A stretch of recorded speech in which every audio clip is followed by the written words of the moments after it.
All right, so my name is Billy Hoffman. Some of you guys might know me as Acidus. I've spoken at a lot of conferences over the past couple of years on a wide range of topics.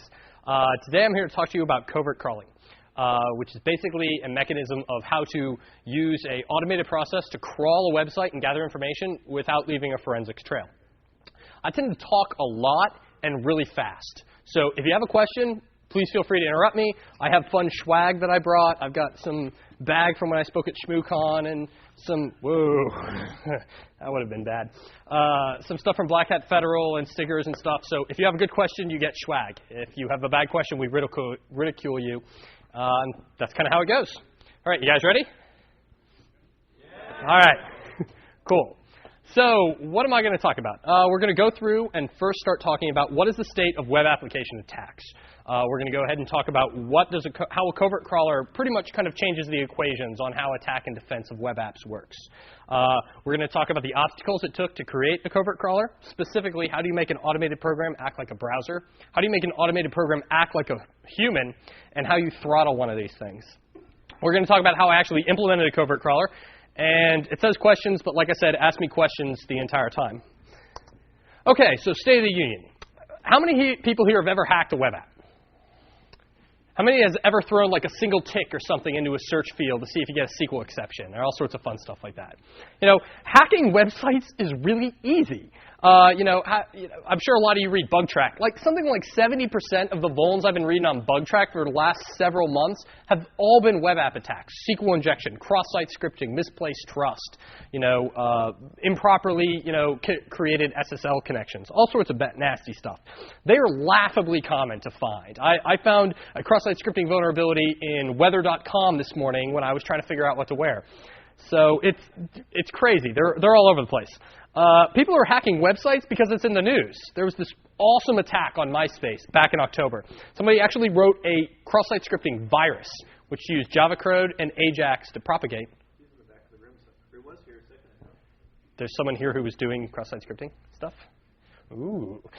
So this was an awesome virus that used Ajax to actually propagate itself and infect more cross-site or more of MySpace. I actually gave a presentation at Black Hat Federal about web app worms, and so if you're interested in that, come talk to me afterwards. People are hacking websites because they can make money. Attacking a web app gives you the same payload and the same take as doing, say, a layer 3 or a layer 4 attack. You're trying to gain access to systems you normally don't have access to grab passwords, credit card data, confidential information, identity theft. Anything you want to do, you get access to the information through a web app just as easily as you can get access through a anonymous account on FTP. So administrators are patching some of the holes, pretty much the PHP whatever the hell exploit of the week, because seriously, I love open source, I use open source, but God bless SourceForge and all these PHP projects because they completely keep my company in business. So, but that's why I come and I talk to you guys about how to actually write secured web applications. So it's a give and a take. A lot of times people rely on their logs if and when they get attacked. They're like, oh crap, somebody totally just dumped my entire SQL database out. Let me go to my logs and see who was connecting to me a lot. Normally they contact the IP owner, which is almost always an open proxy that shouldn't have been opened in the first place. And then the two people go after the attacker with limited success.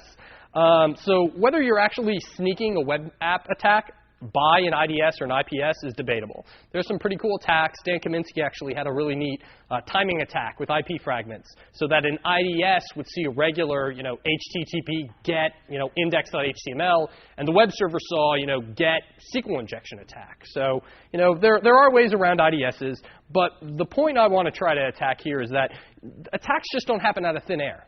People recon sites ahead of time. They try to say, I want to attack this bank. Let me start analyzing and let me start pounding on this bank a little bit, do some reconnaissance, and see if I want to actually attack them. And a lot of times, forensic people will tell you it's this reconnaissance they're able to see in the logs. And that's how they're able to track people, because people will almost always launch attacks through proxies, compromised machines, botnets, open access points. But almost always, they do their reconnaissance from their home machine. And so administrators rely on these server logs to try to find this initial probing. Sometimes they can actually see, wow, I normally get each visitor to my website hits like 10 or 15 pages. This one visitor, which isn't a bot from a search engine, hit all of my pages. I wonder if they're trying to scope me out. And so they'll proactively put a rule in their IDS or their IP tables and say, don't let this person come back. So why would someone even perform reconnaissance? Well, running a straight audit of a web app, if you're not allowed to, really isn't practical. It takes a very long time. Our product, I work for a company called Spy Dynamics, and we make products that scan websites for vulnerabilities. Takes something like 4 days to run all of CNN.com, which is excess of 800,000 pages. It's way too much network noise. Do you know what our bandwidth bill is when you scan CNN? It's pretty big. Reconnaissance definitely provides information about what you can, use for your attack. Version numbers about what technologies you're using. I love looking at HTML comments and seeing I'm using, this version of VBbold or PHPBB or whatever. It lets you know about the structure layout of the site. In HTML comments, you can find developer names, email addresses. You can do your traditional reconnaissance stuff. Go hit Google Groups and see what, if they're making posts to Usenet. Also, it provides a subset of pages you actually attack. Let's say CNN. That's a good example. 800,000 pages, right? Well, CNN only has a couple of interesting pages. They have a search page. They have a page for email alerts, which, by the way, is cross-site scriptable. They have, I totally send my mom, news stories, on her birthday. It says, Billy says his mom is the greatest in the world, and it's written by, Bob Woodward. Because you just, use SQL injection and insert a story in there.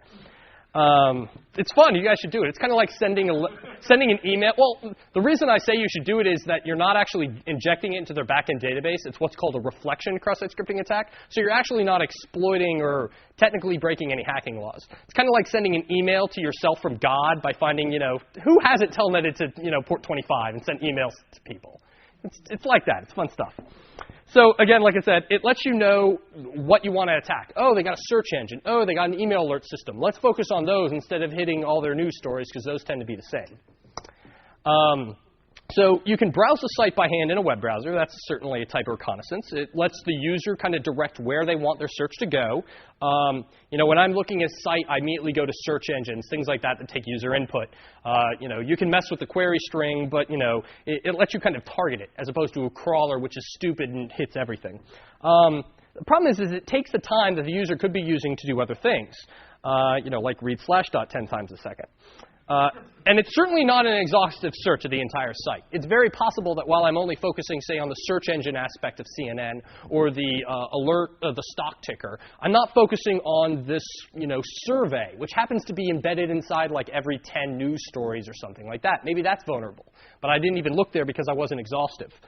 Automated crawler is the complete other end of the spectrum. wget, I wrote some Perl script. I hit every single page. However, and so I exhaustively find all your vulnerabilities, which is what our product at Spy Dynamics does. But of course, I didn't come here to sell you something. I came here to talk about web security. So very obvious in your server logs if a crawler hits you. First of all, it's from one IP. You can also see exactly what they hit. So you can be like, oh, thank God, they aborted their crawler right before they got to my super secret vulnerable to SQL injection and dumped my customer database page. Thank God. So covert crawling is the best of both worlds. And of course, Beetle, you already know this. I gave this presentation at your conference. Of course, you were running around like a chicken with your head cut off. So. Ooh, ouch. Thank you. All right. So covert crawler really is the best of both worlds. It's all the pros of automated crawling. All the prawns. Get some shrimp, some prawns, some crabs if you go about 3 streets that way and meet someone unsavory. So exhaustive search, it's automatic, saves the resources for later analysis. Awesome. It also uses various tricks to make the crawl appear as if actually hundreds of different users were crawling your site. From different IPs, they only browse certain target parts of your website. So it doesn't have a giant bandwidth spike, so to speak, when they go visit their AW stats page. Now, this is not actually used for attacking the site. As I said, whether you want to try to employ the libwhisker, I don't know if you all heard of it. It's rather old, but it's kind of traditional mechanisms to avoid IDS and IPS things when you're attacking web apps. I don't even want to try to cover that. Let's just focus on finding things. Because if I can crawl your entire website without you knowing and find a couple of things that look interesting, I can go through an open proxy. I can go to an open access point. And I can spend 2 minutes hitting those 2 pages and hacking you as opposed to spending several hours crawling an entire site. So the beautiful thing about this is that you can later use IDS techniques, like I said, and also the logs are unable to show the reconnaissance happened because there isn't a single IP address that everything came from. Now you all are going, open proxies, it's no big deal. It's a lot more complicated to write a covert crawler than just simply spanning it across multiple IPs.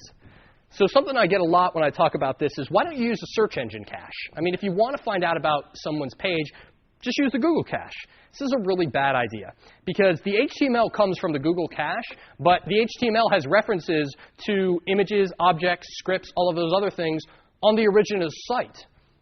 So if I'm the administrator of, good.com, I suddenly see all these requests for images and scripts and all sorts of things, but I look through my log and I never see a corresponding get for the HTML that linked to all of those things. So I start going, wait a minute, why did someone have this? This is actually a way that banks will try to detect phishing. They'll see that someone's grabbing their HTML but being lazy and not actually copying all the resources of the site as well. Google respects the robots exclusion standard. And let's be frank, if you're hacking a web app, that's just as no good because it's always fun whenever I'm attacking a site, immediately go to robots.txt because it's basically a roadmap to where you're not supposed to go. So our crawler certainly can't respect that. Google doesn't cache everything. If I have, a script tag and it just references an external, say, .js file with JavaScript in it, which is what MySpace does, Google doesn't cache JS files. So I won't be able to see the entire site. Things can be removed from the Google cache at people's request. You're limited to 1,000 queries a day. Google also doesn't serve beyond the top 1,000 results for any site. So if you search for, kitty cats, you can never see result 1001 for the kitty cats. And also, you're limited by Google allowing you to use the cache in the future. I mean, at any point in time, Google could clamp it and make it very difficult for you to actually access the Google cache. It's just crawling the site yourself is really the only way to guarantee you, one, download everything, and two, that you'll be able to do that in the future. So why would you want to run a covert crawler? Well, a malicious user who's performing a reconnaissance and wants to reduce the forensic trail. A company who's monitoring the progress of another company without leaving a trace. Say, I talked about the IBM patent database here. For years, IBM ran the patent database. But what people didn't seem to see is IBM was running the patent database because they could do a reverse lookup on the IPs and go, wow, Seagate's really interested in these patents. And it's also interested in these patents. And they were trying to deduce what people were working on. It's true. So if I'm Seagate and I want to monitor, the comings and goings of these, researchers that work at IBM, I can keep crawling their personal pages on a repetitive manner, looking to see what conferences they're going to. Just basically, I want to repetitively hit certain information without you knowing I'm interested in it. A lawyer monitoring a website looking for statements that are, nasty on behalf of one of their clients. Miscellaneous intelligence gathering, or you just, you're really, really paranoid and think they're all out to get you. So you covert crawl everything. So, all right, what are the obstacles to overcome? Because honestly, when I thought about covert crawling, I really was thinking about, how can I make a program that I'm writing act more like a browser or more like a computer? And only kind of after the fact, when I actually had written a covert crawler, did I start thinking about what you could do with a covert crawler. It was really, kind of the tail wagging the dog. So the covert crawler consists of a requester, a bunch of requesters, each a thread, that's somehow controlled by a master program. So already you have some fun thread synchronization issues. You have to mimic a browser being controlled by a human, which is not an easy task because crawlers don't act like browsers. And crawlers and humans make fundamental different choices about what links they crawl in the order. And we're going to talk about that because that was one of the hardest things to solve. Multiple IP addresses can be used to reduce the bandwidth footprint. We must control all these threads. Now, here's the interesting thing. We have to maintain session state. If I've got a crawler that seems to be coming from India and another one that's coming from New York, and a website issues a cookie to the one in India, and then the one in New York sends that cookie back, you can analyze your logs and see that these multiple threads are collaborating. So you need to find very, very strict ways to make sure that the person simply looking at their logs cannot tell that all of these people are actually collaborating to crawl your site. And also the crawler must be throttled not to overwhelm the site. So the first obstacle is definitely acting like a browser. So first of all, does anyone have any questions? We're good? What about captchas? Captchas. Very good point. There are some things I actually get to when I'm talking about crawling through leaks. There are some things that, I simply decided not to solve. There are a lot of people who have done a lot of good work on cracking CAPTCHAs. It's also when I get to how does the crawler behave like a human. I mean, people write doctorate theses on this, and quite frankly, they don't pay me that much to figure this out for them. So there are some things I just kind of gloss over and didn't investigate fully. Pretty secure then, right? CAPTCHA, I'm not a person to answer that question well. Yes? Would botnet be a good approach to this? A botnet could be a good approach, but again, you're still going to be, sometimes it's not, sometimes site administrators don't necessarily care about the identity of who did it. They simply want to know it's coming. And if I see a botnet and I see all these people massively blindly requesting pages and they're all seeming to collaborate and things like that, they're all talking amongst each other, simply the very fact that I'm getting scanned lets me know that there's something's going on. Well, like I said, if they're sharing session state, there has to be some type of coordination. Otherwise, they're all just DDoSing you by requesting a bunch of pages. Ultimately, for a covert crawler to be successful, all of these crawler threads have to report their results back to a central location. You parse this information. You pull stuff out. So trust me, if we get a little further in, I think this will probably be a little clearer. So the behavior of a crawler versus a browser is pretty distinct. Crawlers never visually render anything. So HTTP headers describing the browser's abilities are minimal. Specifically, what I'm talking about is right here. This is a request made by IE6. And it tells you what languages it supports. It tells you, actually, the one for Firefox is much richer. It'll tell you, hey, if you can't get this character set, degrade to this character set. Crawlers don't send that because they never worry about, they never actually visually give you the information. There we go. Crawlers never visually render it, so they don't have to. Browsers are very rich user agents, and so they tend to send lots of HTTP headers. Crawlers really don't have to, so they don't. Crawlers also request HTML and just simply parse it for links. Browsers request HTML and then grab all the supporting files. So, if I'm a crawler, I just grab the index, or I just grab the HTML file, and then use a regex and extract all the hrefs. And then I stick those in a queue and proceed to go. But when a browser grabs it, it grabs the fave icon, the style sheets, the JavaScript, the images. So simply the signature of requests a crawler makes is distinct from the signature of requests a browser makes. So we're going to have to somehow replicate that. Crawlers are also very simple, whereas browsers are extremely complex. They contain code for parsing Java applets, Flash, JavaScript, ActiveX, and the crazy thing is these technologies can make direct HTTP connections themselves. So if I have a crawler that visits, say, an index page, well, that index page maybe contains some JavaScript that uses AJAX. Well, AJAX is a way that JavaScript can make HTTP connections. So if a crawler just requests that page, it's not going to make the HTTP connections that a browser would make, because the browser is going to take the JavaScript, interpret it, and make those HTTP requests. So again, it's just another way that crawlers simply don't make the same requests that a browser would make when looking at a page. So again, I showed the browsers making lots. Covert crawler is going to have to duplicate both the order and the value of these headers. So I picked the most common browser, which was IE6 at the time, and the most common version, and that is the type of GET request that my covert crawler will send. So obviously, I needed a mechanism. I wrote this in Java, but I needed a mechanism for manipulating HTTP headers in Java. First of all, anyone here ever done some Java web programming? Not JSP stuff, but writing kind of like Perl LWP, but in Java, because you're lazy and Perl scares you? So this really pisses me off. Java's built-in library, they have a nice class for making HTTP connections for you, and it allows you to specify a proxy to use. Use this HTTP proxy for me. The bad thing is that what happens is if you say, hey, go use this proxy, if Java can't actually connect to the proxy, it'll just make the request directly for you anyway, without going through a proxy. Assuming, of course, well, I should make the best effort to get this resource. Well, of course, if I'm writing a covert crawler, the last thing I want this to do is make a direct request. I always want it to use proxies. So I found a beautiful HTTP library for Java that allows you to manipulate, all the headers. It allows, failovers for proxies. It's excellent. This is really cool. You guys should check it out. Here's a little snippet of code, but basically, I'm replicating all of the headers that a browser would send. Also, we need a mechanism for getting these page resources. Like I talked about, one HTML pages causes several other HTTP transactions. I have images, image maps, scripts, complex media, fav icons, style sheets, all sorts of junk. These are all the sites off of O'Reilly.com, and you see, right there I've got, almost 24 images alone that I need to grab just from visiting the main index.html page of O'Reilly. And that doesn't even include, they have so many freaking like RSS feeds and style sheets. It's ridiculous.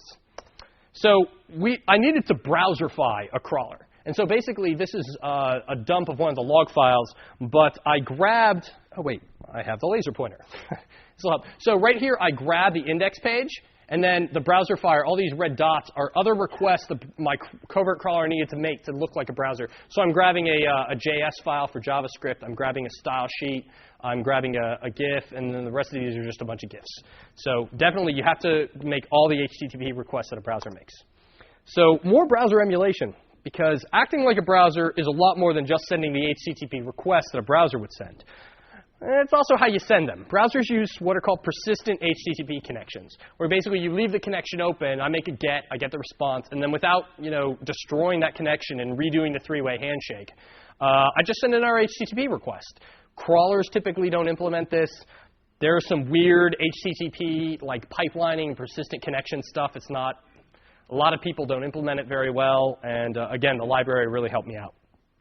So even if you need to, you need to find out whether your crawler even needs to send them, because browsers implement a cache. So my crawler had to implement a cache, because there are certain things like HTTP. Oh, here's the E tag on this. This resource doesn't expire for, till 2010. So a browser would never make a request for this image again. My covert crawler, to look like a browser, obviously, needs to respect all these. You guys can see this gets really complicated really quickly. I have to respect caching controls, respect caching directives, use conditional gets, saying, hey, get me this resource only if it's expired. I mean, this was not trivial to do. Really? Interesting. Well, it's funny because I use IE as my HTTP headers, but I was doing everything in Linux on Java, so I was using Firefox. I was doing a lot of running it through a proxy and then making sure I was doing the same thing. So there are some features about HTML that make browserifying a crawler, so to speak, quite difficult. The HTML can contain objects, like I said, that make HTTP connections on their own. We talked about AJAX already. Flash can use sockets. Java can use sockets. ActiveX can use sockets. You've got meta refresh tags, so other objects will continue downloading. I grab an HTML page which says, hey, refresh to this other page in 5 seconds. But I proceed to download the style sheets and all sorts of other junk. But as soon as 5 seconds happen, I got to go get this other thing. You got timing issues. That's complicated. So obviously, writing Flash and JavaScript and ActiveX parsers were outside the scope of the project, so I just ignored them. So that pretty much took care of making making my covert crawler act like a browser. When it would request a resource, it would request everything else it needed to, the exact same way a crawler would, and respecting all the caching information. Now the tough part was, how do you make the crawler browse like a human browse a website? Because crawlers navigate links and make requests in a very obvious and predictable pattern. They're extremely easy to detect in logs. Humans make browsing decisions based on the content and whether they like it. And not only that is the request pattern is very different from a crawler, but the request pattern is different from person to person. If Akari here is looking at Hackaday, he might be interested in, say, some RFID hacking stuff or some FPGA hacking stuff. But if George is looking at Hackaday, he might be looking for, I don't know, George, what hardware stuff do you like? Porn? Yeah, hardware porn. Whoa.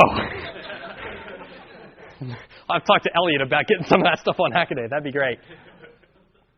So, it's how you make the request patterns differ not only from person to person, but certainly from all people and crawlers. The title of this slide really should be Behavior of Computers versus Humans. Replicating human behavior is very, very complicated. And this is not a master's thesis on AI. And frankly, my company doesn't pay me that much for me to, figure this out and solve this problem. So what we really needed to do was find a good enough solution that was practical to make a crawler navigate links as if it were a human.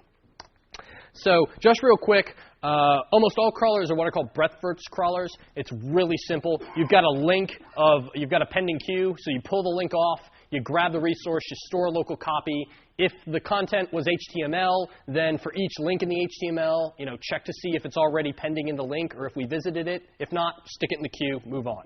It's really simple. And you can write a crawler in, say, Perl in about 8 lines of code. And probably 3 if you're really elite. So here's how pages are retrieved by a breadth-first crawler. They use a queue data structure, which causes the crawler to visit all pages of equal depth before going deeper. So I make a request for 1, and then I make these pages before I go to 4, even though I discovered 4 off of 1.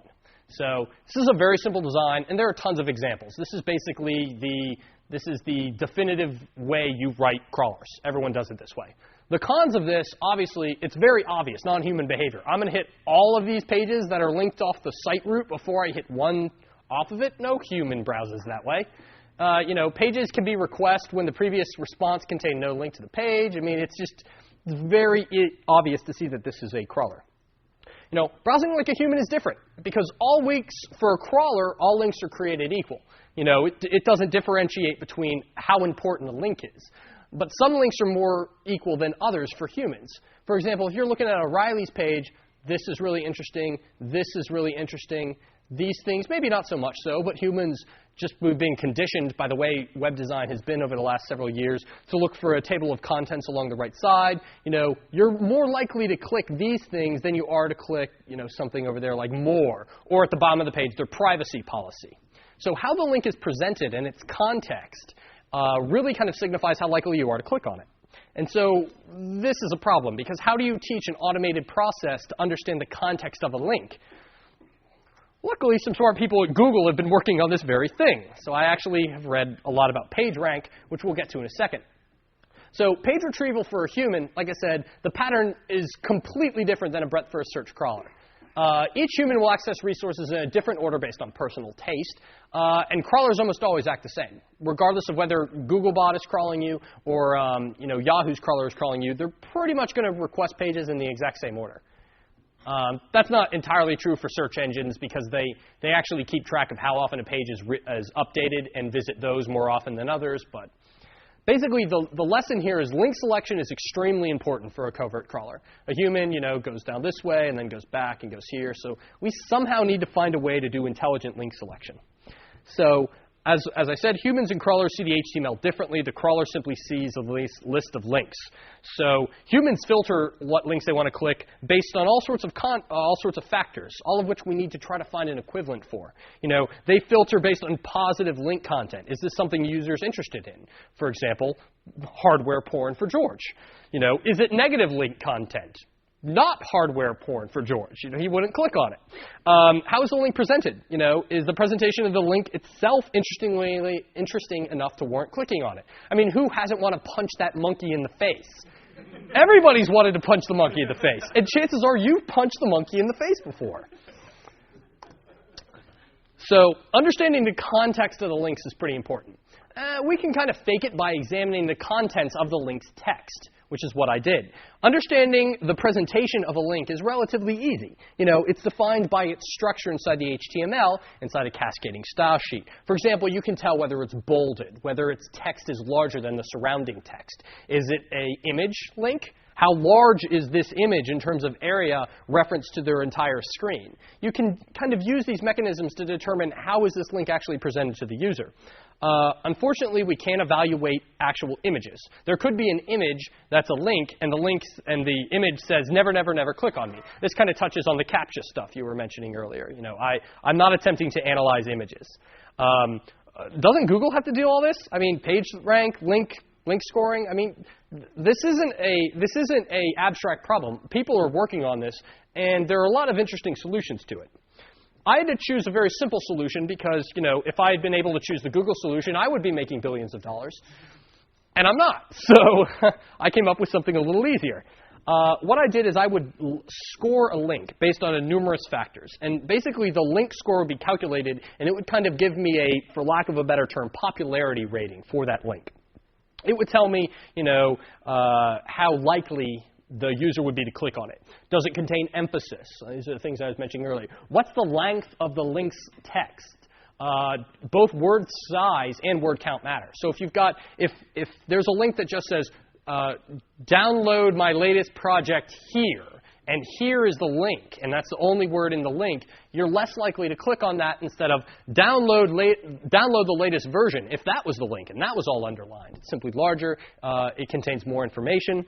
I also tried to rate the goodness or badness of the words inside the link. So good words would be things like new, main, update, sell, buy, free, porn, stuff like that. And I've got a list, and you could tweak it. So every time I'd see a good word, I'd up the link score. Every time I'd see a bad word, who reads the copyright statement or the legal statement or the privacy policy on a website? Nobody reads it. So I had, about, things like that. No one ever clicks on those links. And so a covert crawler shouldn't click on those links because it's trying to replicate a human. So I would decrement a link score if I saw those words. Also, if the image is a link, if the link is an image, what I would do is I would say, all right, well, what's the length and width of this image? Let me take the length of this image, figure out what the area of it is, and what percentage is this area of their entire screen size. Let's assume they're using a 1024 by 768 screen. If I've got a image that's 400 by 200, that's a pretty damn big picture relative to the entire screen real estate. Did you have a question? Does the crawler take into account that some minimal amount of people might click on those links? So if the crawler doesn't click on it at all, would it reveal itself? It's possible. You have to understand, and I'll get to it when I talk about spreading the crawler. The way the covert crawler works is there are a bunch of threads. And the threads pretty much try to pick the most popular links and visit those first. But every now and then, I will promote an unpopular link to make sure I exhaustively crawl the entire website. But there's overlap. Like if I've got 10 crawl threads, all 10 of those will request the most popular page on the site because it would look suspicious if they didn't. But maybe only one of them, or one out of every 100, will actually request the legal policy or something like that. Because who knows? Maybe there's a SQL injectable form on the legal policy. That would be pretty funny considering it's the legal policy. Yes? Have you thought of using Google to just do a search on the site and based on the order that they come up and most likely the top page will be the most popular? Yes. I looked at doing that, and it's certainly something you could do. I tried to make a completely self-contained solution. That way I'm not dependent on, say, some third party to give me information. Now, when we get to throttling, I did use Google to try to determine the size of the site. I used Netcraft, Alexia, some of these other people to try to determine how popular a site is. Because if you've got a GeoCities page that only gets 100 hits a day, if you suddenly get 1,000 hits a day, but they're coming from 100 different people scattered across the globe, that looks a little weird. But we'll get to that in a little bit. Also, if there's an alt text associated with the image, I do the traditional link scoring image on that. So this is kind of abstract. Let's actually show an example. This is O'Reilly.com. And sure enough, you're seeing there was a link to O'Reilly.com, which contained an image, so it got +5. And also the image area gave it +57 popularity points. This one was a link for actually a book. We'll see. And it had, image bonus. It contained the word shop and hot, so it got plus words. Right here we see word punishment. There was a jobs.o'reilly.com. Obviously, if you're crawling, monster or something like that, you'll want to take jobs out of the bad word list. But typically, most people don't click on that little jobs link at the bottom. Your mileage may vary. And here we see a sorted list of the links it found in the scores, and we see things like, it's kind of hard to see. Events, I'll show you this on the next page. There's an O'Reilly events. This Safari, that's a book that they're premiering. O'Reilly.com, and actually it kind of sucks because O'Reilly.com changed their web layout like a month ago. But this O'Reilly.com, a link to O'Reilly.com, that big image at the top that said O'Reilly was just simply a link to the homepage. And sure enough, we see it. Here is the Emerging Technology Conference, which had the image and this text is all for the Emerging Technology Conference. That was that little thing we saw for events.O'Reilly. And actually, it was this book right here for Safari that came up pretty high because it's got a picture and an extremely long number of words. So those links, obviously this O'Reilly.com link came up. So just like what we saw in the previous picture, all kind of the links we had a gut feel that it would seem like people clicked on, this algorithm does a good job as actually ordering those as popular links. Yes? Now that's very interesting. I'm about to talk about that. Position in HTML is not a good indicator, and I thought it would be. And the reason is, it's not stupid. It's very good. But this mentality of we need to get away from everything that was bad with HTML from 1997 and separate content from presentation. The structure of the site should be different from the content of the site. How we present the site. Have you guys ever been to CSS Zen Garden? Awesome site. See, perfect example of separating content from presentation. Well, because you're separating content from presentation, you're using absolutely position, div tags, you're doing all sorts of stuff. So just because a link appears in the top of the actual HTML file has no bearing on where it will actually be rendered on the page. And that's complex. I mean, I could write, like I said, that's another thing. I could write something that actually interprets style sheets and tries to actually render HTML, but again, really complicated, and frankly, I'm lazy, so didn't get around to it. Style sheets also can make emphasis detection rather difficult. You could declare this. I'm going to say that this is a heading 6 tag, an H6, which is a pretty wimpy tag when it comes to how it's actually rendered.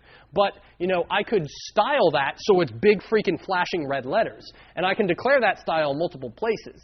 Inline, I can have an external style sheet. I can declare it at the top of the page. I can have a style attribute on that one particular tag. Worse, browsers are really bad at forgiving badly formatted cascading style sheets. Back when I gave the presentation at TourCon on phishing, I had to actually write a HTML parser in Java, which is not, it's great if people are following the standard, but malformed HTML is really freaking hard to parse. And parsing cascading style sheets, because it can be malformed and browsers will still deal with it, is not trivial either. And again, lazy. So, like I said, you can do it inline. Also, bad words are relatively static. Here's something that I learned. Regardless of what website you're visiting, hardly anyone reads privacy.html. So, some of the things, like I said, you might have to remove jobs or insert hardware porn into your good word list, something like that. Good words can vary from site to site, so you've got to tweak those. And also, you don't want to score links whose target is the current page.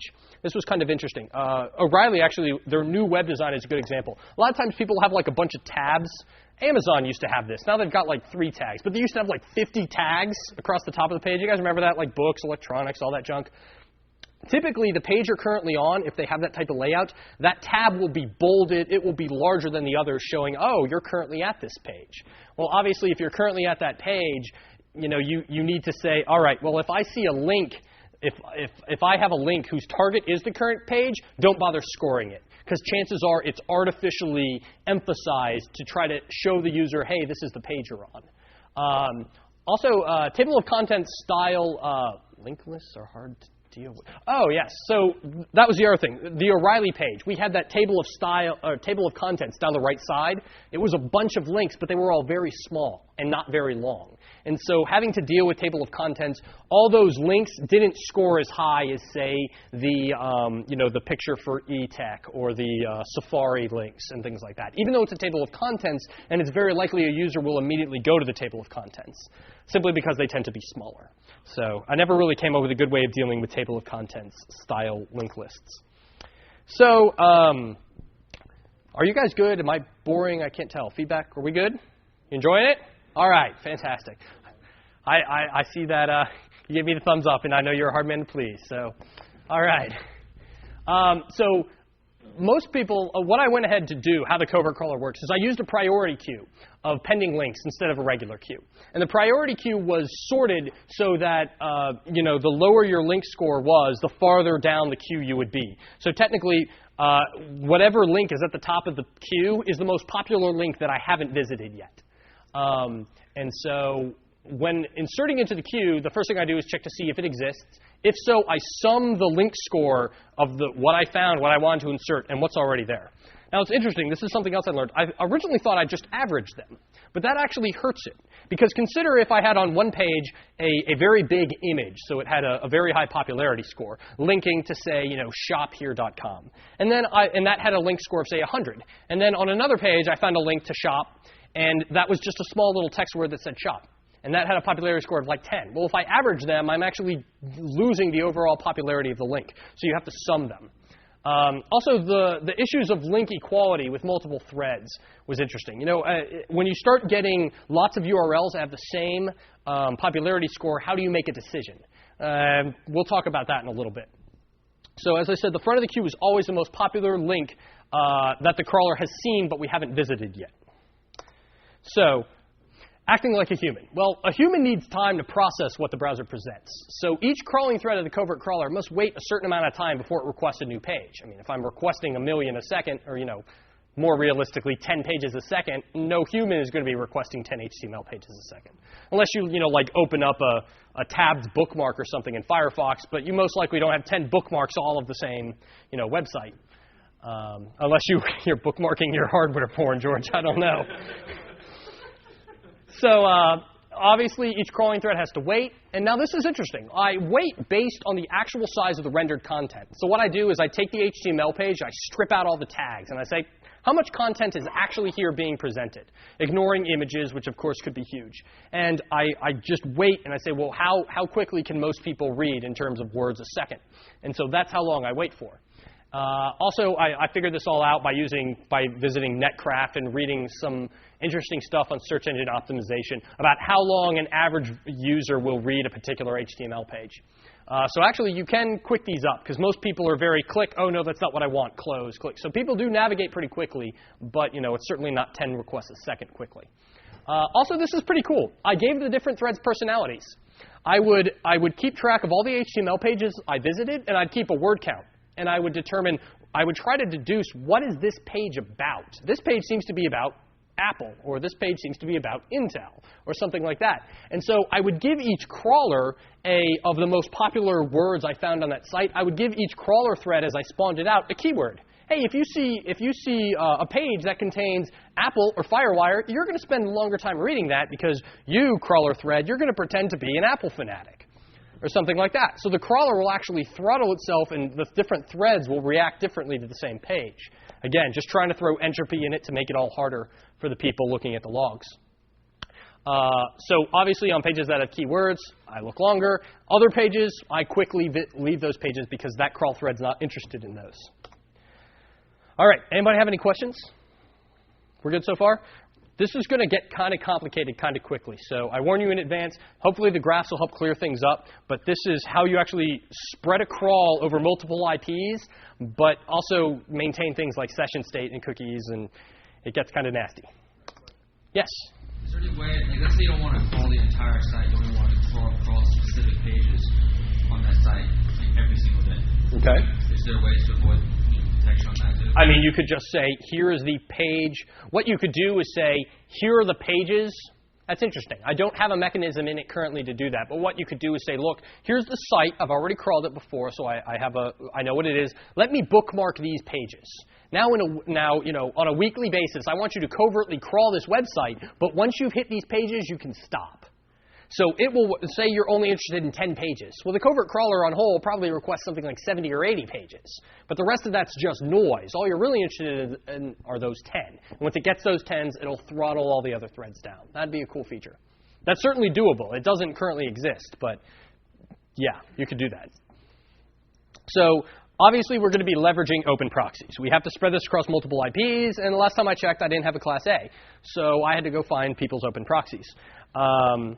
This is a possible weakness of the covert crawler. It's really funny. There's a guy at Spy Dynamics named Darren, and he developed a tool called Log Alert, which was long before I got to the company. You could basically feed it a server log, and it would try to tell you if crazy stuff was happening, like a lot of requests for resources without a request for the HTML page that links to those resources, things like that.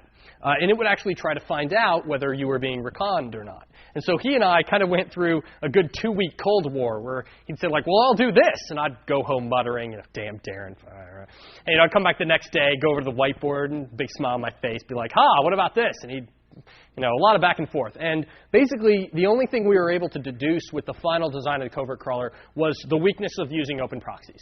The weakness of the covert crawler is we're leaving the IP addresses of known proxies in the server logs. And so that was one of the things that his tool would do, is it would take the IP addresses and then check a couple of the known websites that list proxies and see if someone was visiting you through a proxy. Also, the choice of proxies is very important here. Obviously, if we're crawling a U.S. bank looking for vulnerabilities, we only want to use proxies in the U.S., possibly some from Western Europe. There's a wonderful thing called IP to country. It's a giant freaking comma-separated value file that gives you basically IP number ranges and the resulting country. And so I use that. But obviously, you want to minimize the number of proxies that announce their proxies. Normally, when you send an HTTP request through an open proxy, it sticks all sorts of HTTP headers in there, via, max forwarded for, max forwards. All this stuff that you don't want the resulting site to know you're proxying.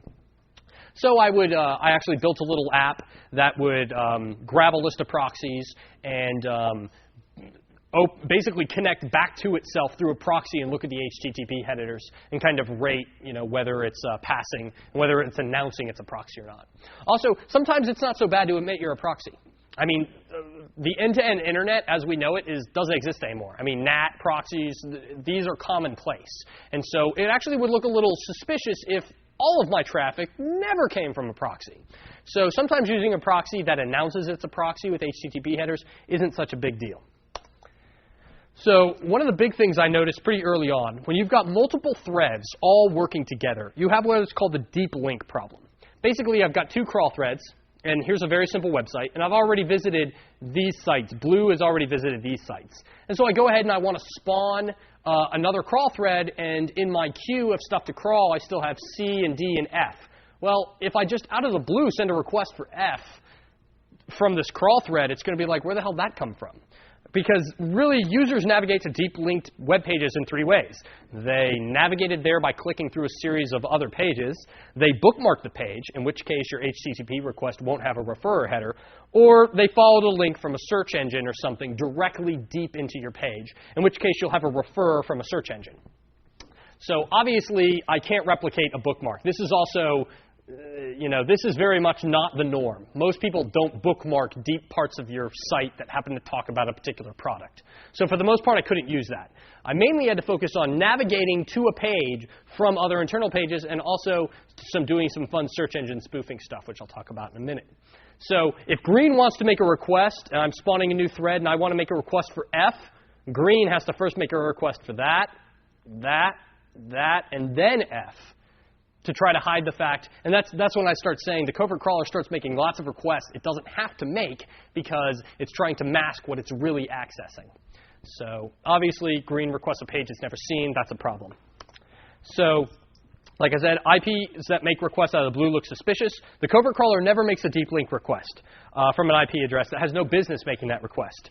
So what we do is instead of telling our crawl threads, traditionally the way a multi-threaded crawler will work, you'll have a control program, and it will simply tell a thread, go make a request for this URL. And then the crawl thread will make a request for that URL. Well, shit, we can't do that. So what we do instead is we say, go get this URL. I don't care what you have to do to get it, but ultimately I want you to get the contents of this URL. And the way we have each crawl thread know how to do that is we keep a shared graph that represents the entire website. This is where some of that Google knowledge comes in. Google said, nah, the internet, it's really just a bunch of nodes. And each node has a link to other nodes, which is an edge in a graph. And graph theory is very well defined. There are algorithms that let you find the shortest distance between one node and another. And so if we think of this as a graph problem, it really becomes simple. Basically, all the edges are unidirectional. There are cycles. Page A can point to page B, which points to page C, which points back to page A. Each node is an HTML page, and each edge is a hyperlink. So what we're doing here is the crawl thread knows its current location. And it knows the content of all the pages it's visited. And so basically when the crawl thread is told, hey, go to this URL, it consults the graph and says, hey, graph, I'm here. Find me a path to this URL. And then it goes ahead and makes the request for the pages along the way. And so it gets to the desired resource. So like right here, if green and blue are my crawl threads, and green is at E, green is right, or blue is right here, and green is at A, and I'm told to go get F, green is told to go get F, so green consults the graph and finds that the shortest path to F is going B, E, F, and so it goes ahead and makes a request for B, even though we've already requested it with this other crawl thread. In terms of our grand scheme of things, we already know the content of that page, but we go ahead and make the request anyway. So we request B, E, and then we request F. So we made 2 requests we didn't even have to make just to try to mask what we were really interested in. So as I said, the key here is to use a shared graph solely for finding the path to the links. You still have to keep session state on each crawl thread. You know, if I give a cookie to this crawl thread, that cookie can never be shared with other crawl threads. The way we do this to finding paths through the graph is we use a modified breadth-first search to find paths inside a graph. Without getting too complicated, you know, typical. If anybody has the MIT White Book, there's a lot of stuff in here on this. But normally you use either a stack or a queue to find paths through a graph. And the thing is that always gives you the shortest path. And so I determined, well, you know, possibly someone analyzing logs could say, this crawler thread always seems to find the shortest path between this HTML page and this HTML page. Let's say to go from, you know, main.html to porn.html, there's a really long link through like 10 pages to get there, or there happens to be one link in the bottom of that legal policy, because nobody ever reads that. You know, we don't want it to take the shortest path. We want it to take a reasonable path. And so what we do is we use a random collection instead of a queue or a stack. So we actually just say stick nodes in, pull them out, and this actually gives us a reasonably short but kind of random path through the website. So if I'm here, I will and I want to go all the way over here, I'll kind of find just, it's not short, not too long, a path to get me there. So since the graph is unidirectional, it's possible there isn't a path from where the crawling thread currently is to the destination. But remember, our crawling thread is acting like a browser, which has a back button. So what it does is it says, let me go back. Let's go ahead and say that there wasn't a link from A to B, and green was at A. Well, green can always hit a back button, and when I go here and I don't re-request the root, I would respect all my stuff that's been in the cache. I would send maybe conditional gets to see if I need to make this request again. Then green would send a request for B, E, F. So you can implement a back button. So, all right. So moving along. Anyone have any questions on that? Are we good? Yes? Like my previous question where I said you just need specific pages, right? Like, you're really talking about you crawl a site once and that's it. Let's say you crawl a site once, you store the graph that you use for all those links to the site. Would it still be detectable since you need to hit that site every day? Randomly create paths based on that graph you already have set? You could do that. Yeah, I was using this as an initial one-shot reconnaissance. You could obviously optimize this if you're only interested in certain pages. You could basically say, I've already got a graph. I already know the link structure of the site. Find me a random path from the main page to the 10 pages I'm interested in. Spawn 10, maybe actually spawn 15 crawl threads. That way they overlap a little bit. And these 15 threads get me those 10 pages using random paths. And do that on a scheduled basis. Yeah, you wouldn't necessarily have to do the entire thing. I was mainly focusing on, let's do an exhaustive analysis of the entire page. But if you want to do repetitive stuff, you could obviously optimize it. Anybody else?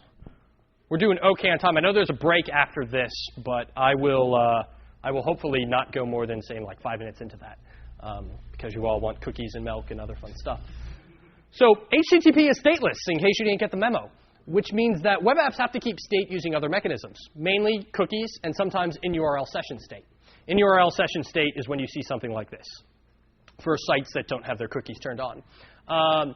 So we must ensure that session state associated with one crawl thread that found a link doesn't get resent by another crawler.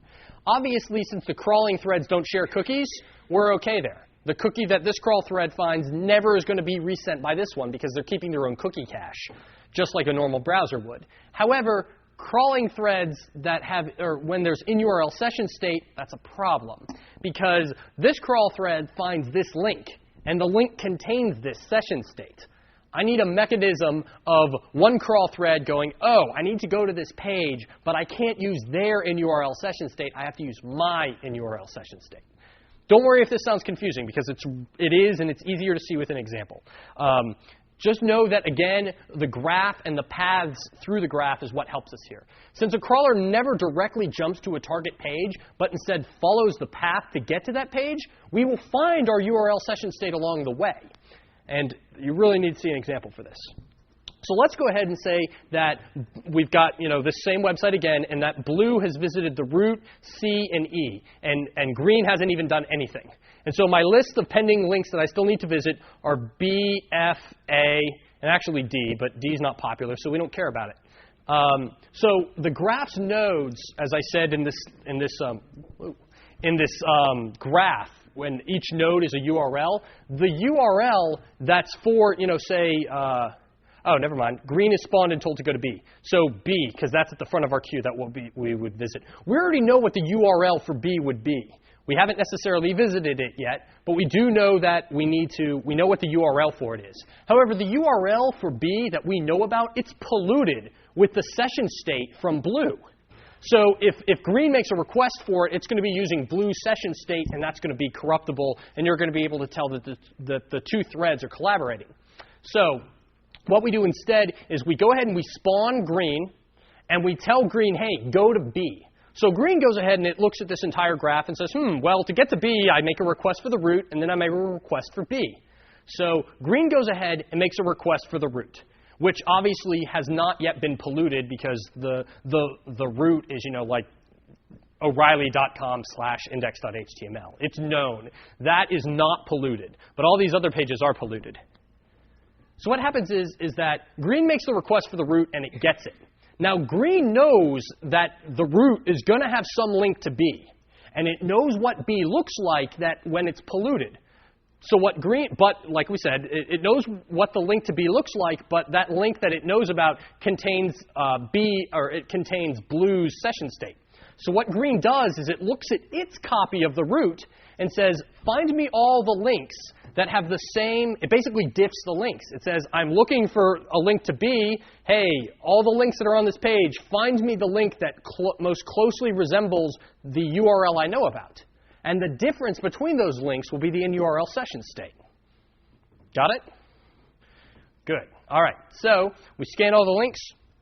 We go ahead, and green looks at a diff of the links, finds the link to B that will contain its session state.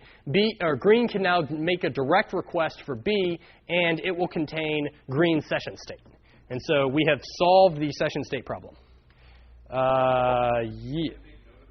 Continuing crawling, so you don't have to continually do that. So now, like, one thread can say, like, now, doesn't the upcoming threads can say, oh, I know that the session state is going to be, a variable of SID, so I'll just, put that in there. You could. I mean, all that really would do, remember, the crawl threads, it's not like we're doing a special case of find a path through the nodes, because we always have to find the path to get there. So all that really would do is reduce the amount of time it would take you to, do a diff of all the links, and we're having to throttle ourselves to be acting like a human anyway. So it's like you could optimize it, but all you're really doing is, increasing the amount of time your CPU is just going to sit there being idle before it has to make the next page. So it's a beautiful thing about this. It works so well with my laziness because it's supposed to be lazy. Because if it's quick, it won't look like a human. So it worked out well for me. Anyway, I'm showing how if green wanted to go to F, it can just keep going along the way, finding its session state. Basically, if you guys got the whole thing about diffing it, you've got this concept. So the conclusion about path to pages is that any link... Well, never mind this. All right, so crawl threads, the big thing here is that crawling threads have to overlap, right? If you've got 100 pages and I spawn 10 crawl threads, and each crawl thread only gets 10 pages, and they're never the same pages that another thread got, looks a little suspicious. So there is always overlap. We always use a path to get to where we're going to help resolve the session state issues. And really, it's the only way to make it appear as if there's actually a separate user on each separate IP. It's really the only way to make it look like no one is collaborating with anyone. Yes? So do you know what kind of tools you're up against, so to speak? We're trying not to leave obvious trails in the log. Well, that was great that my company wrote a tool to do exactly what I was trying to defeat. It's like log alerts and your buddy's tool. I mean, obviously there's some sort of other thing doing correlation or some smart. Yeah, they will simply.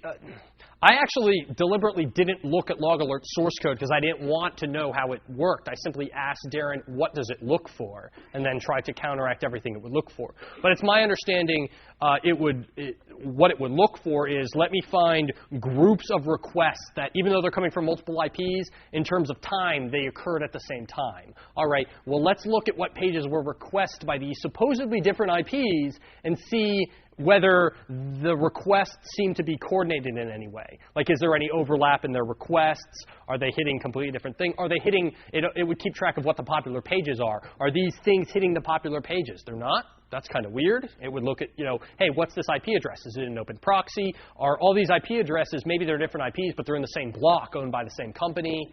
Things like that. So, just really quick, alternative with path to pages. As we said, the other way someone can get to a deep linked page is through a search engine. So what I could do is the Covert crawler can create fake Google refers and directly jump to a page. So let me just show you real quick. Ignore all that text. Let's say I want to make a request for F. And sure, I could spawn green and have it, take maybe this path or maybe this path or, whatever. I could do that, but that means I'm sending a lot of requests I don't have to. What I could do, since I've already gotten E, I know about F. Oh, and one thing, if you guys haven't been able to tell, the leafs on your graph, those are pages we haven't visited yet. Because if we visited them, we know there are links off of them, presumably, and obviously it wouldn't be a leaf node. So if we want to go get F, we don't know the contents of F, but we know it exists. We do know the contents of E, so we just do that modified looking for keywords. We say, hey, let's do a keyword word count, find out what E seems to be about. Great. Now let's have green make a request for page E and set its refer header to look like it's being sent from a Google query. So we'd say googlequery.com, the keyword that we've associated is with E. And so basically out of nowhere, E would make a deep link request, or green would make a deep link request for E using a fake Google refer, and then proceed to make a request for F. So that's a way you can kind of get around having to make a lot of requests. You don't have to. So real quick, some throttling issues. We need some mechanism to determine how popular a site is. Because, if you get 100 people a day, obviously we don't want to be hitting you with thousands of requests. So, there's this fun thing called the IP fragment ID, which Fyodor talked about in How to Own a Continent. Basically a mechanism of determining how many people are connected to a server based on the IP fragment ID that's returned if you're using, say, hping or something like that. We can do a whois to find out how old the site is.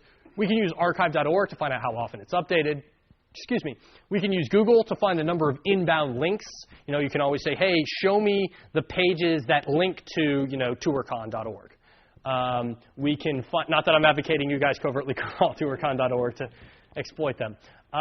We can use Google to find out what the size of it is. We can use Alexa or other services to find out popularity. This is all really kind of a pain in the ass. First of all, there's no standard about how the information of whois is returned. This is really fuzzy and nasty, and I'm still refining it. It kind of works and kind of doesn't. One thing is traffic escalation. Now, this is just fun. So a site receives an order of magnitude more traffic than normal if, say, it's got linked to from a big news story or a blog. If you've ever been slash-dotted, I run a magstripe project called Stripe Snoop, and I got slash-dotted once. And this were the page views very early in the project, and then I got slash-dotted, and that was like in one day. Holy shit. So, obviously, if I could escalate the traffic of a site, I could kind of hide a covert crawl inside the buzz of all these, people from Slashdot that are coming. So, obviously, do we still need to be covert? If we focus on throttling the crawl back to match the site's traffic patterns. But if it's getting flooded with far more traffic than it normally gets, those traffic patterns aren't relevant. We can increase the speed of the crawler. We can increase the number of crawl threads that are appearing to be users. We can do all sorts of stuff and increase the number of pages each crawl thread visits. There are lots of things we can do. So you have an extension in your crawler that will actually submit slash stories? I'm getting to that. So obviously, the covert methods still need to use. Just more traffic doesn't negate having to emulate a browser or intelligently follow links. We can't suddenly unleash a breadth-first crawler just because I happen to slash dot you. but we certainly can increase the speed, and this is certainly helpful. Well, how do you predict a flood? I mean, how do you know a site's going to get traffic escalated? Well, you can ask why traffic escalation happens. It tends to happen if a link appears on a popular site to a relatively less popular site, escalating the traffic. So a major news site or a blog has an RSS feed, thousands of people are reading and suddenly say, hey, here's a really cool link, go check this out, or it goes out on a mailing list. So, I wrote a very simple agent that subscribed to a bunch of RSS feeds from major news sites. And what I would do is I would scan the stories for links, and then I would check Google and Alexa and try to determine what the popularity of that site was. And I just kind of had a rough guess of, okay, if it's a pretty unpopular site, chances are they're about to get pretty heavily assaulted by traffic, assuming it's interesting. Now, this is not very good, and it was kind of a crappy tool, but it worked. It did a pretty good job of kind of saying, wow, this is about to happen. Now, the only problem is that, my tool got the RSS feed when the thousands of other people got the RSS feed. So it's like, it wasn't so much a predictor of traffic escalation. It was more of, holy shit, traffic escalation is happening right now. And also, it didn't let you pick who you wanted to crawl. It just kind of said, hey, these people are about to get escalated or are being escalated. Do you want to, you should probably crawl them if you feel like it. Well, how can you cause traffic escalation? Sometimes traffic floods need a little bit of a nudge. So what you could do is find an interesting site and some interesting content on the site you want to crawl and then submit to a popular news story and see if they pick it up. Sometimes you've got to blow up the dam to make it flood. And the way I would blow up the dam is find a cross-site scripting vulnerability in a major news site like CNN.com, because there are a lot of them.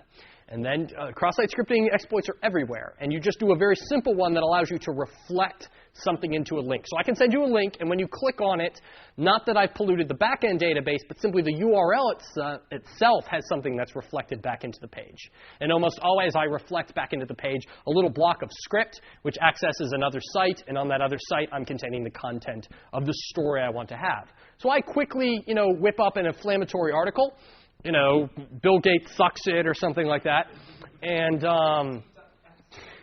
is the suck. And then I submit it.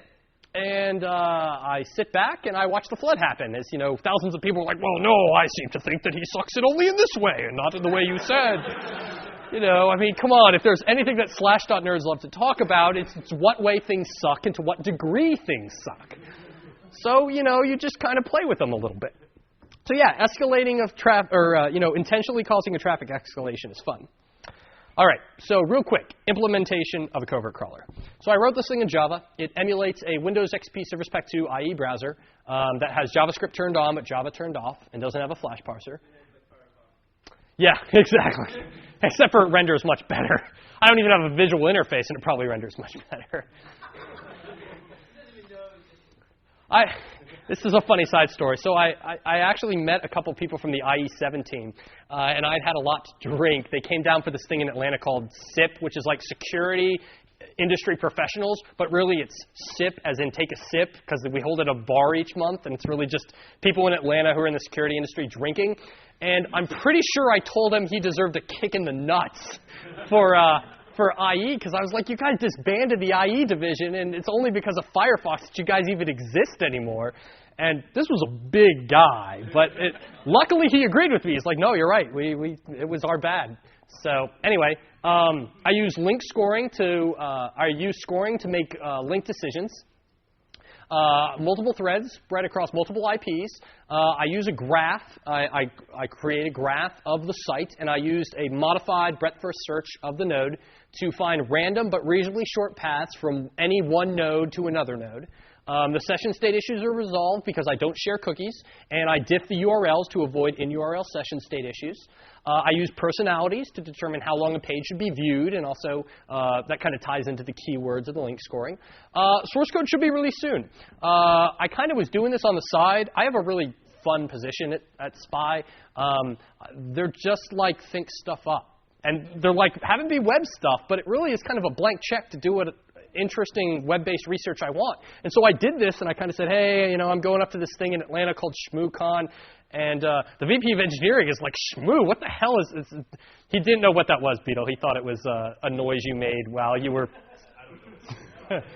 snarfing out. So I had to explain, and actually really funny, he went to the ShmooCon website, and I guess maybe he didn't have his glasses on or something. He thought the ShmooCon logo with like the shades was actually a woman's chest. Like it was a chick.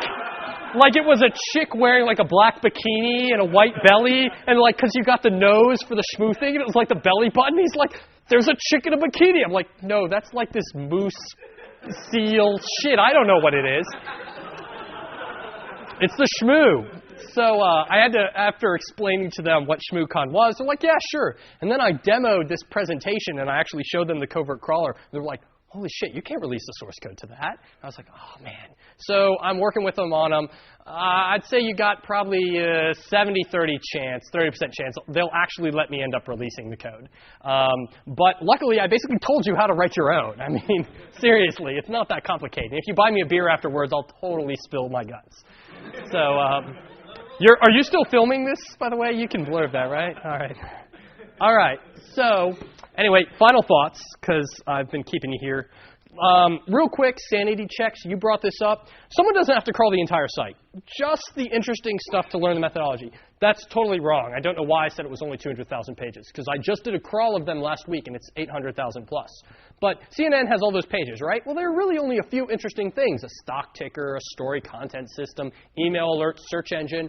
A malicious user really only needs a few samples of each to go, you know what? There are some interesting things here. I see that there's a page here called, error.php or something, and it takes in its query string error equals, could not find the page you were found. I wonder if that string of text could not find the page you requested is ever reflected back into the page if that's cross-site scriptable. Or, I see a page called story.php, and its query string is ID equals, and it's always an integer, and it's never negative, and it's never larger than 4 billion.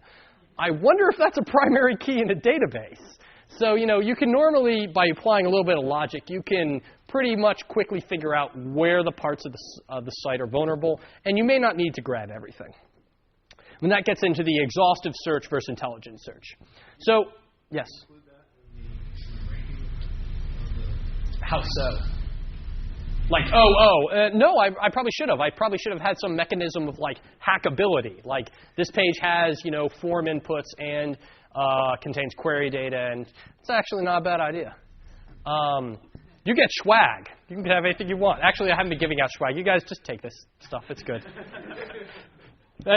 Beetle, you guys do good work, but I don't really have a use for this, and they work so hard I couldn't throw it away. So if you've got here, yeah, it's but the funny thing with my boss is I have no idea what he thought these whiskers were. Whoa, there you go. So everyone come up for their swag. I'm not going to do that again. So in summary, crawlers can be programmed to send requests just like a browser does. Crawlers can make intelligent choices about what links they should follow. That mimics human behavior to some extent. Covert crawlers can be spilled across multiple threads and IPs without revealing that there's a mass crawl going on, that all these guys are collaborating. Session state can be handled, so that's not an issue. Throttling is tricky. I'm still working on it, but it can be done. Increases in traffic can hide any mistakes I happen to make in my algorithm because, if you've got 100,000 people visiting you or whatever, it doesn't really matter that I might have had a little problem with my algorithm. Hold on one second.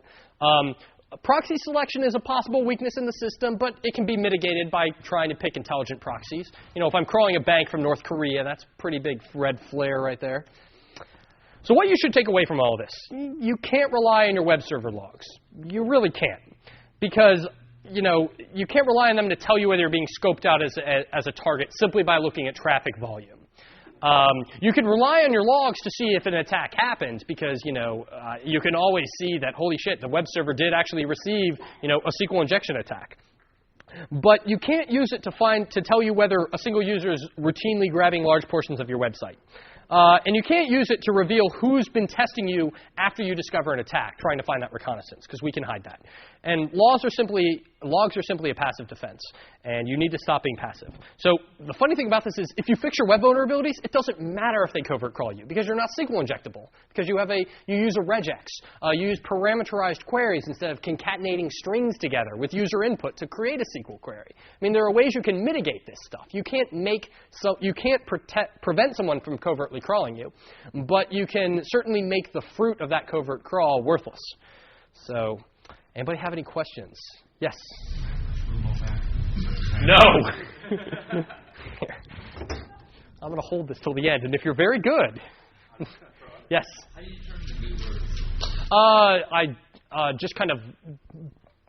I could tell you some super secret scientific method, but I just kind of sat around drinking one night thinking of what are fun words I like to click on, like XXX and porn or something like that. What about using the meta tags? You can pull meta tags out to use to pull out the keywords, but I mean, I guess I could do that to have it like a feedback to dynamically change what are good and bad words. Right, so when you're a monster, you can remove jobs from that. Right. That's not a bad idea. Yes. The lady in the hat. Thank you. I don't want to challenge you or make you wrong. Please, by all means, do. Well, you just kind of said that you can't do something with this, but can't you use what you've developed here to actually be proactive as opposed to being reactive? And that's kind of what I got from the last part of your talk, is that you have to be reactive. Did I not get something here? I would be interested to find out how you can use a covert crawler for anything. I have to quote The Simpsons and Professor Frink when he says, well, to be honest, the ray only has evil implications.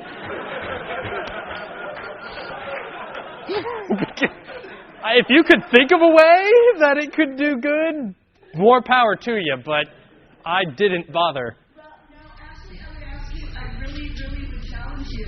How do we in the community who are actually implementing this stuff use this to be proactive as opposed to being reactive? Use it as ammunition to get people to write better code. Yeah. There, he took care of it for you. There were lots of hands. I think you had your hand? Yes. You can flood the site, make it look like it's a slash flood. If your refer looks like if you're all coming from the slash flood. Certainly you could. But, it'd be true. Again, they could just go... Yeah, they could go to see if it's actually on Slashdot. I mean, certainly I didn't cover everything you could do. That's not a bad idea either. I like that. You can get swag. Yes? One of the positive things and proactive things I got out of this is not necessarily the crawling part, but the scoring part. Yeah. And the AA part, hopefully you get it up. I want to take that piece and use it on our website for our marketing department so they can understand how the interface is crappy and maybe make it better. That actually was the fun part of this. Is I got halfway through it, I'm like, wow, what I'm really kind of doing is I'm trying to take a site and figure out, derive meaning from it, which is exactly what those slimy search engine optimization people do. And so when I created this, here's the graph representing your website and how interconnected it is, I can determine metrics like how easy is it to get from this page to this page? How obvious is it to your users based on the size and presentation of their links, how they navigate? I mean, there's certainly other implications, and to be quite frank, that's what my company was most interested in, was the link scoring and the using the graph and determining popularity as we go. I pretty much told you the algorithm that I used. It's not very complex. And if you give me drinks, I might actually show you the Java code. It's very trivial. Go through a word list. If the word's there, increment a score. It's pretty simple. Yes? While covering up your tracks is really nice, isn't it the easiest way to do so to just use your next door neighbor's open access point and do all your crawling from his IP address? You could, but the point of this is I didn't want them to know something was imminent. Everyone does reconnaissance before they attack. And if I suddenly know that I notice, I'm a really anal sysadmin and I have something email me in a cron job, if a log is too large and I'm compressing it, I'll be like, holy crap, I just compressed my log. Why is today I'm doing it again? Let me go investigate. I just wanted to show that, you don't know anything's coming. But certainly you can go to your neighbor's access point and, do whatever you want. Get your hardware porn or something. Yeah, I'm going to take 2 more questions, and then you guys have already been very good. Sorry, Noid, I don't mean to run over. I'll tell you what, I'll do 1 more question, and then you guys can talk to me afterwards. Does that sound good? Who has a very good question? What kind of drink do you like? I like Heineken. a very good question. All right, that's a good question. Okay, I'm done.